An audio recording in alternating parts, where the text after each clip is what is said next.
In 1 Corinthians 6:18, it says that we are to flee sexual immorality. Let's just give an example of the way we tend to do this. It says to flee immorality. Now, what do we tend to do whenever we go, hey, is it a sin? Right? If you've ever worked, I don't know that adults are necessarily better than this, but especially if you've ever worked with young people, if you ever worked with youth, you will constantly get questions. Whenever I was working with youth, I would constantly get questions. Hey, Pastor Mark, is it a sin to fill in the blank? Well, okay, I know I'm not supposed to do that with my girlfriend, but can I do this?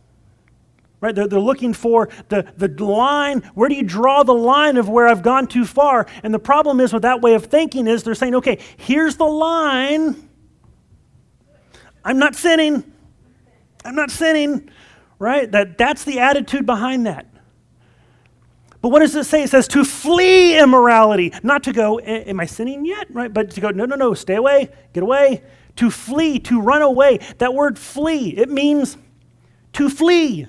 Like to actually run with earnest, to get as far away from as you can.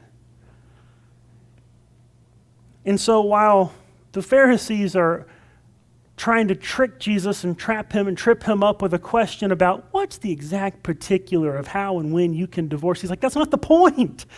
You're missing the point. The point isn't to nitpick over when you're allowed to divorce. The point is to recognize what marriage is and pursue that, rather than trying to find the line where it could be ended.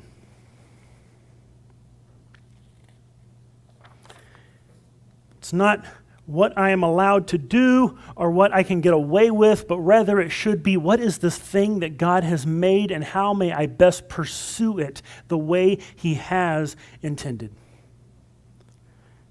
They're bickering over divorce and he says, quit thinking about how you can end your marriage and start thinking about what God intended it for in the first place.